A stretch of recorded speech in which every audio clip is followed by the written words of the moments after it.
Have you ever been so worn down that even trying felt impossible, and all you could do was survive the next moment? When your heart's on empty and your body's just done, not crying, not fighting, just existing, you're not alone. Rock bottom doesn't care about self-help quotes. It's quiet, cold, lonely. And in that silence, you're not hoping for a miracle. You just want something, even the tiniest thing, to remind you you're still here.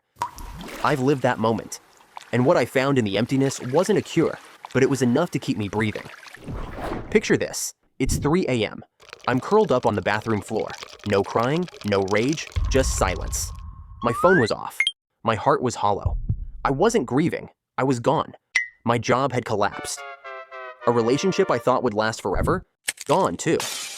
And the face staring back in the mirror didn't even feel like mine anymore. I wasn't hoping. I wasn't hurting. I just wasn't.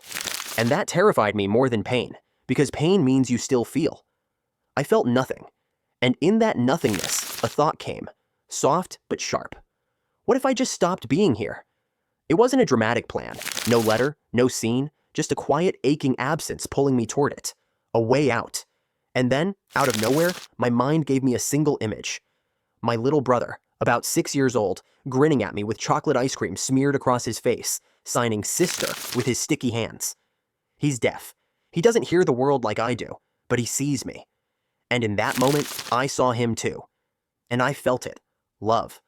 Fierce, stubborn, grounding love. If I disappear, who tells him he's enough? Who claps for his school play? Who signs I love you back?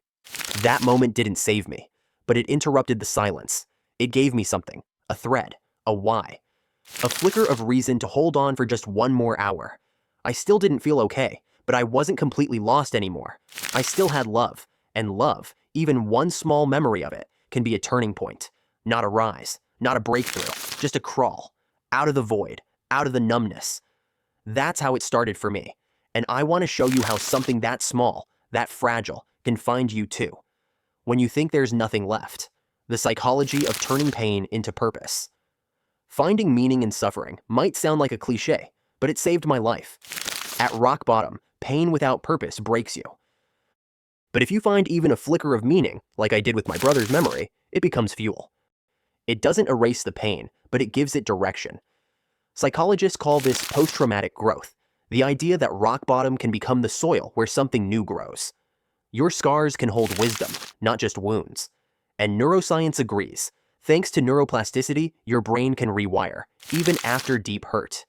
Each small action, texting a friend, taking a walk, imagining hope, lays down new paths out of despair.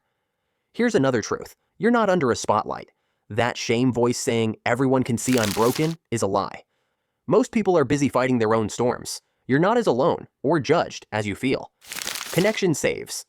One honest text, I'm not okay, can be the lifeline. It was for me.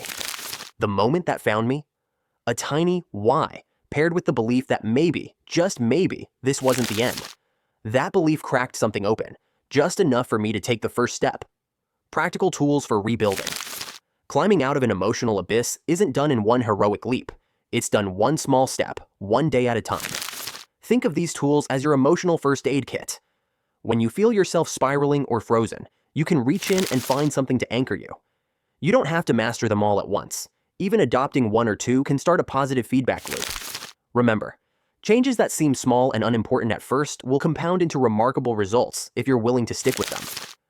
Tiny steps might feel useless in the moment, but over time, they add up. And right now, tiny and doable is the goal. Here are 4 mini tools to consider. 1. The tiny anchor technique. When panic or numbness hits, your body is your lifeline. Grounding brings you back from the chaos into the present. Try this. Notice one tiny sensory detail. Your shirt's texture, the hum of your fridge, the cold of an ice cube. Say it out loud. Describe it. That's your anchor. It works because the brain can't panic and calmly observe at the same time. This is your foothold back to reality. As neuroscientist Jill Bolte Taylor said, emotions last 90 seconds unless your thoughts keep them alive. Grounding interrupts that loop. One breath, one moment, one detail. Just enough to stay with yourself. 2. Reframe the lies. In the pit, your mind becomes cruel. I'm worthless. This is all my fault. Lies. CBT teaches us to catch and challenge them. Don't sugarcoat, just reframe with honesty. I lost that job, but I'm not talentless. Or, I'm hurting, but trying. Talk to yourself like someone you love. Use your name. You've survived worse. It's not delusion, it's damage control. Reframing activates calmer brain circuits and stops fear from running the show. Write the thought down, then write a new version. Say it, breathe it. You're not failing, you're reprogramming your brain to stop being its own bully. 3. The 5-minute rule can't fix your life? Don't. Just give 5 minutes to anything that keeps you going. 5 minutes of cleaning, writing, drinking water, walking outside and touching a tree. That's it. Your brain won't fight something that small, and once you start, momentum might kick in. Or not. That's fine too. 5 minutes of movement is better than none. Those micro moments add up. 5 becomes 10. 10 becomes a habit. Life is too big to tackle all at once. Shrink it. Handle what's right in front of you. You don't have to survive the whole day, just this next 5 minutes. 4. Self-compassion breaks. Self-compassion isn't weakness, it's strategy. When you fail, fall, or freak out, pause. Imagine your best friend was feeling exactly what you feel. What would you say? Probably.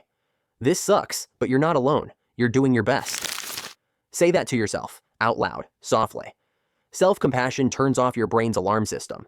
It tells your body, you're safe now. Over time, this kindness rewires how you relate to failure. You build an inner voice that helps, not harms. That's powerful. You're not letting yourself off the hook. You're giving yourself a hand up. And right now, that's exactly what you need. Build these tools into a routine if you can. Consider making a small emotional crisis plan for yourself. Write down a few grounding exercises, a few compassionate phrases, and a couple of people you can call or text when you start sinking. When you're not in breakdown mode, prepare this kit, so when the hard moments come, you don't have to think. You can just follow your own pre-planned guide. It's like leaving a flashlight for yourself for when the lights go out. The reflective turn. Let's go back to that night. Rock bottom, bathroom floor. I didn't find a breakthrough. I found a seed, a tiny flicker of meaning, just enough to hold on. In the weeks after, I used the tools we talked about. I grounded myself, challenged my thoughts, took small actions. I stopped punishing myself for struggling. Some days were awful, but over time, that seed grew roots. Not into a perfect life, but into something steadier, kinder. My breakdown didn't transform me. It broke me open. And I chose to grow from there. So I ask you, if a small spark of hope found you in the dark, would you let it stay? Maybe it's love for someone. A dream you're not ready to bury. Even the stubborn curiosity to see one more sunrise. Whatever it is, don't dismiss it. That little why might be enough, for now. It was for me. Here's the truth. I almost didn't upload this. It felt too vulnerable, too real. Like I was peeling open old wounds for strangers to see. But then I remembered what it felt like to be drowning and have no one notice. That kind of loneliness changes you. I wrote this not because I'm healed, but because I remember. I remember how a single sentence, a tiny piece of hope, once kept me alive. And maybe this can be that for you, or for someone you'll never meet. If you're hurting, comment. Seriously. I'm not some distant creator. I'm a person. I will reply. I want to. And if this meant anything to you, please consider sharing it. Not for me, but because someone else might be one breath away from giving up. Let's be the reason they don't. We don't need grand gestures, just presence, just honesty. You're not alone here, not anymore.